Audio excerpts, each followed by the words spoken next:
Would it matter if he wasn't such a big deal? Would we care? Probably not. Is Juan Soto after these records? BC Sports, we'll talk Juan Soto. Britt, how are you? Happy baseball season. I'm good. Yeah, I gotta tell you guys, I don't know where everyone is, but it's been raining in Maryland for like 3 days straight. And I'm just like ready to be hot and sweaty at a baseball game. Like, make it July now. The last 3-4 times I've been up north, and I'm always driving like 6 hours a day to go from like the different studios up there, it's just always raining. So hopefully it stops eventually. But it is gorgeous down here in Orlando. So if you'd like to come down with the fam and say hi, we're here for it. But let's get to Juan Soto first, because that's fresh. Just put out an awesome article about him. Give us some context, and I guess what was the most fun part of putting that story together behind the scenes? So I guess, when you're putting together this story, what we kept hearing was that Juan was mad he got traded and that he was sad he was in San Diego, but nobody really told us why that was. And that's kind of what I wanted to do, was provide the context as to, what happened to him over the past 2 years. And I think if you look at, turning down the Nationals offer, going to San Diego, having that slump, kind of refinding himself. Juan Soto, even though he's 25 years old, has been through a lot, right? Like, he's lived a lot of baseball experiences. And I think people don't realize that, especially when we're talking about a guy who's a generational talent. The fact that he's already on his third team in 3 years, it just doesn't happen. So I think when you look at Juan, and certainly I covered him on the beat for 2 years in DC, he is a different guy. He has matured. I think he's learned the hard way, the business of baseball and all that comes with it. And I think now, entering his free agent year, you're really looking at a guy who is in command of his career, of his persona, of where he's at personally. And, I know it's only been a couple days, guys, but does anybody believe that this guy's not going to have a monster year in that stadium for that team, given where he's at? It just felt like the perfect time to kind of dive in and look back at what happened. Brett, do you think he'll beat the 440 on the free agent market after last year's free agency? That was a struggle for a lot of Scott Boras clients. You think he's going to beat the 440? So I mentioned in the article, I talked about a half a dozen agents because I didn't know, like, how do people perceive him?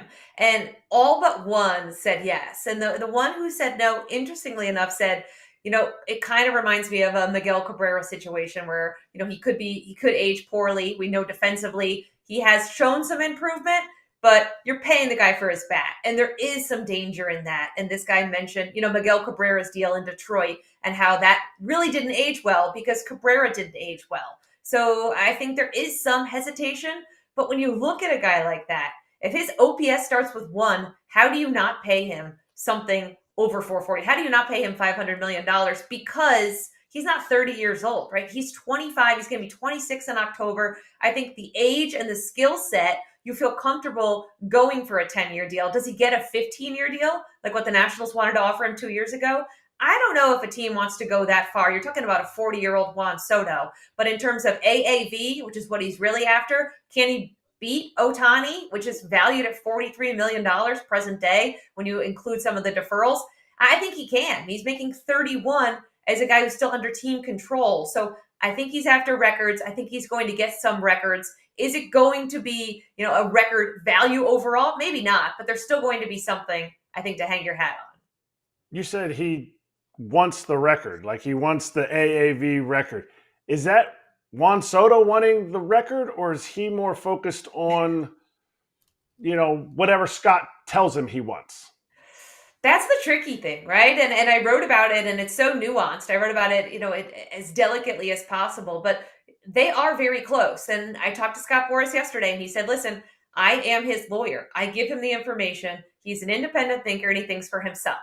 Now, that is one side of things. On the other side, you have teams, and you have multiple people who believe that he does trust Boras maybe a little too much, that he does rely on him. And when you do hear some of these quotes, like trying to move the market and thinking about the guys behind you, and, when the Yankees reporters ask about an extension and you say they know who to talk to, that to me sounds like someone who's been very well coached. Right. And we know that Boras guys are very well coached. So, would it matter if he wasn't such a big deal? Would we care? Probably not.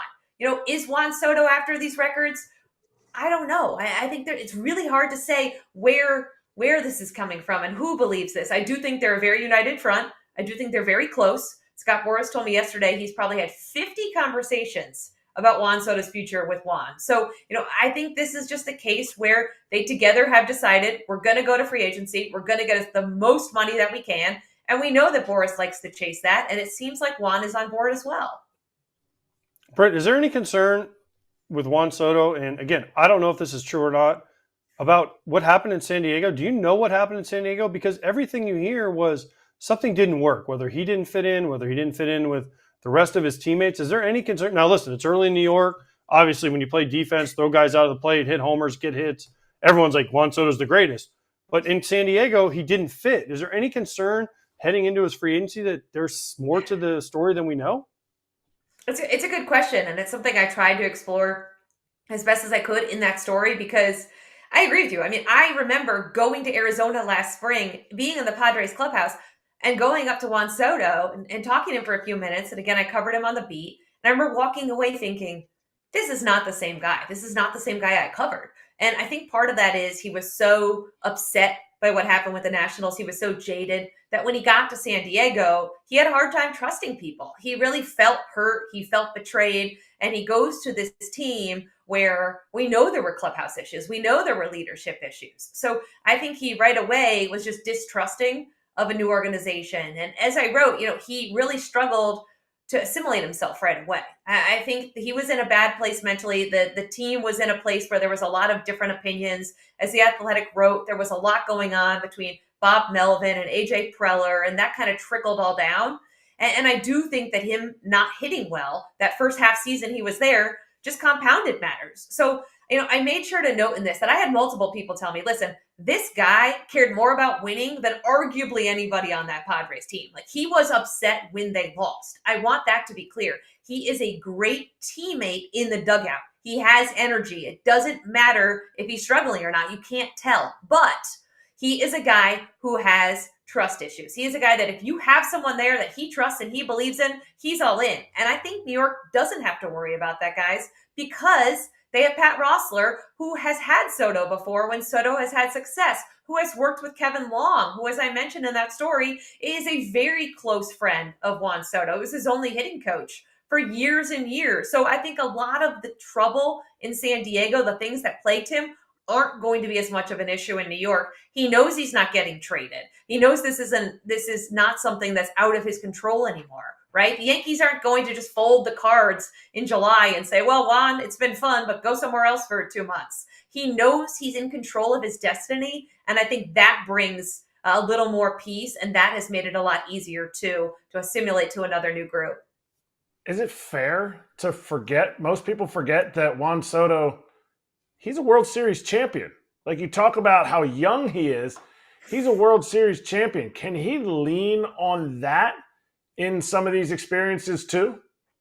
I think so. And I think, I think once guys are stars, and you guys know this, Kratzy and AJ, like, we want to put the leader label on them, like, right away. And it's like, they're 22. Just because they're a star doesn't mean they're a leader, right? And I think for a guy like Juan, he's kind of growing into that role, right? He's kind of feeling his way around and realizing that what he says and does carry weight. And wherever he goes next, no question, he's going to be the guy there. So I do think he can lean on his experience. I do think he was somewhat jaded by, I was there in 2019. He wasn't the veteran. He didn't have to be the leader. He was the young prodigy, the fun Soto shuffle, right? He was just this smiley kid who would follow around Howie Kendrick and joke around that Howie was his dad, right? So he felt like DC was a family, and then he felt like that family burned him and betrayed him by exposing this offer and then trading him 3 weeks later. And I think he never really rebounded in San Diego, and he never felt like, this is going to be like it was in DC. I think he knows it's never going to be like that again.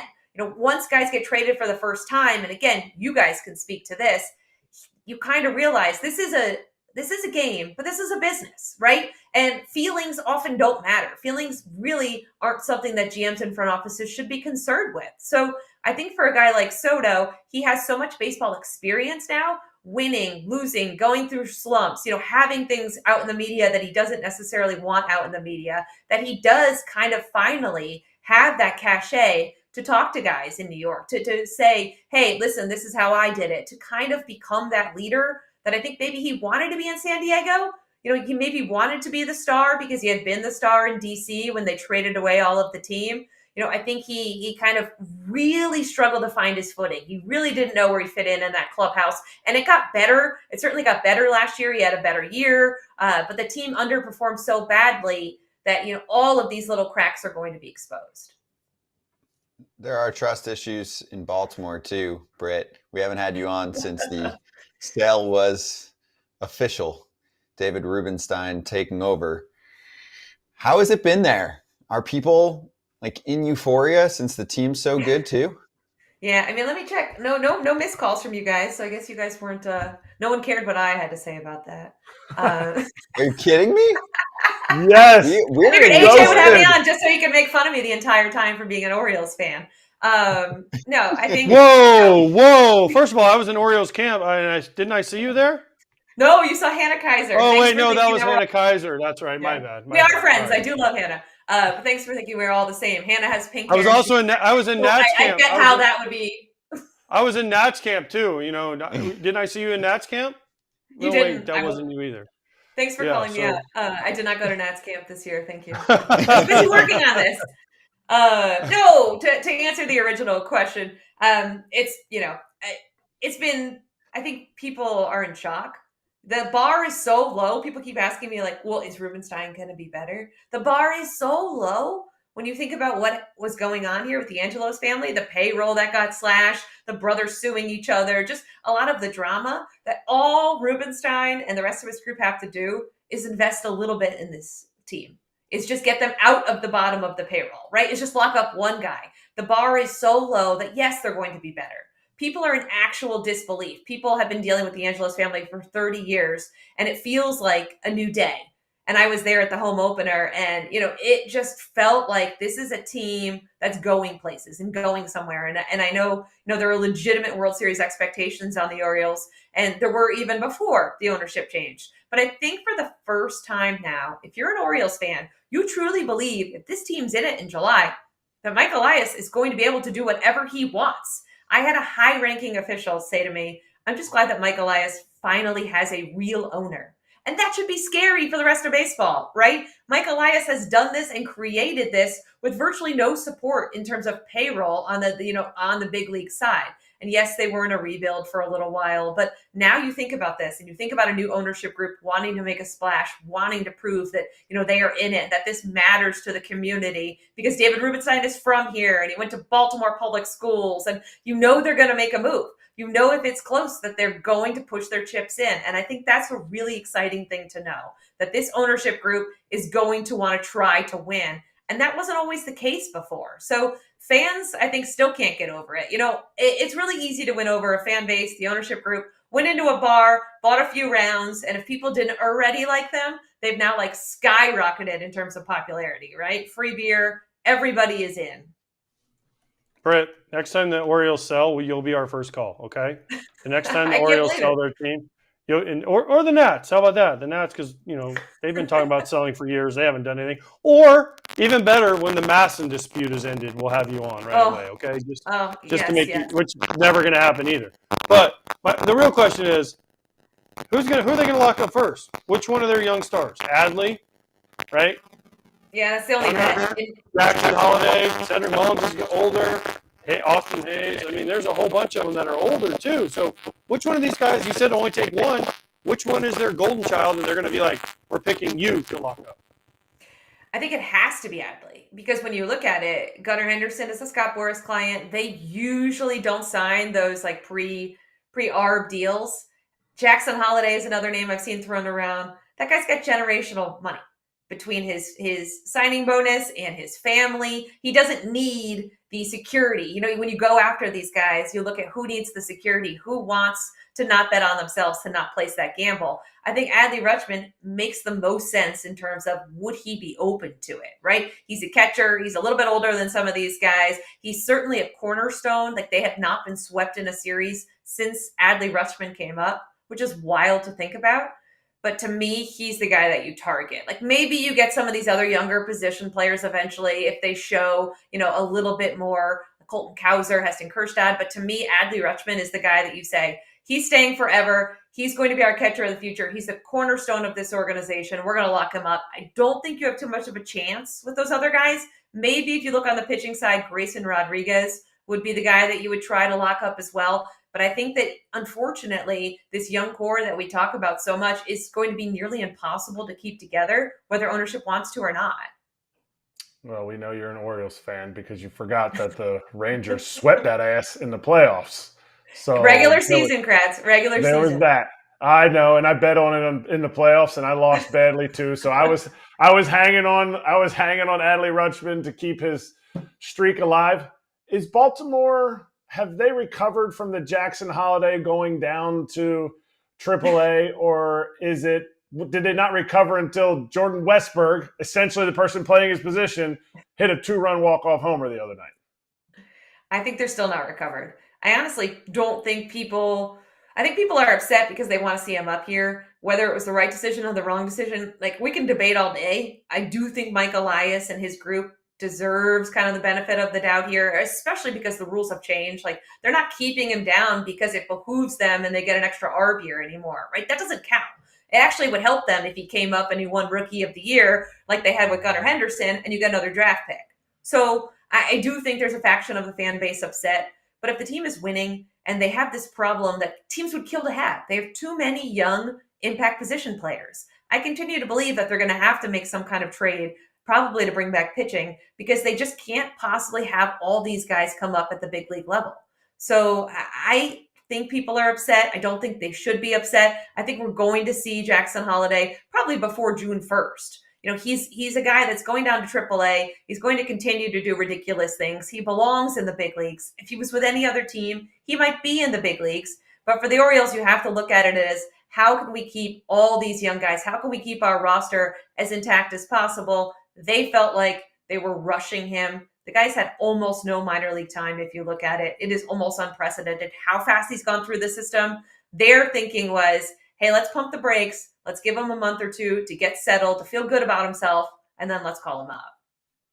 Are the Nats the next to be sold? I know they said, oh, we're on the market. Now we're pulling them off the market. Or is that just a ploy of like, no, I don't like this. Okay, actually, I'll do it. Like the Giants did for the offseason. Free agents. You know, guys, a person who maybe would believe in, I don't know, someone who's jaded would think that, myself writes an article that says the Lerners have to decide. The Nationals disagree with my column. And then a week later, Lerner says, we are not for sale. So they do decide. But, anyway, neither here nor there. Water under the bridge. I do think that it's total BS. I think if they get the right offer, they're going to sell. They just haven't gotten the right offer. And, you look at what the Orioles sold for. And, I think a lot of people, as Ken and I reported, thought that was low. So I think now they're just waiting. They want Masson resolved. And then they kind of have a little bit of a better idea of where this organization is headed. Can we sell? Can we sell for an acceptable amount? If they're not going to sell no matter what, that's fine. I appreciate that. But let's now see them invest in the big league team. I mean, they did not sign any real big league free agents. I know they're in a rebuild. To me, this is the last year they can get away with that. I think if you look at these young guys coming up, and they have an impressive group on the roster right now of young prospects that they've gotten from all these trades. So this to me is the last year they can get away with saying, let's let our young guys play. You have to support these young guys with some veteran players. You have to teach them how to play the game the right way, or, how to not act like the sky is falling when you have your first 7-game losing streak. Like, there is value to those guys, even if you're not trying to win right now. So I think the Nationals are still in a precarious place when it comes to ownership. I would like ownership to come out and definitively say, we're in it to win it. We are going to start spending. We're going to take the handcuffs off. And until then, I continue to believe that if the price is right, they're going to sell that team. And if they do sell, here's the one promise. We're going to call you. Are you guys? No, I'm just kidding. Listen, I'm a busy person, so maybe I won't answer. Maybe I'll you got better options. You were busy in spring training because you weren't there. Wow. You know what I was doing in spring training? I was in Arizona, and I was also in Tampa working on that Juan Soto story. So don't act like I was at the beach here, AJ. I was hitting the camps. Maybe I wasn't on the Mhm. FT schedule, but that's because no one tells me where FT is going to be. It's a surprise. It is. Next year, we're going to actually It's like post it. Christmas. You never know what you're going to get under the tree. Oh, God. Britt, well, thank you. And if anyone wants to check out Britt's article, go for it, please. Check out her Twitter account or check out the article in The Athletic just came out. Britt, thanks. Good to catch up with you. Thanks, guys. Hey, everybody. Be sure to like and subscribe for more content. We're back here every weekday, all year long, so do not miss an episode. The videos are coming in all day. Here's another video you might enjoy. Baseball the way it should be covered.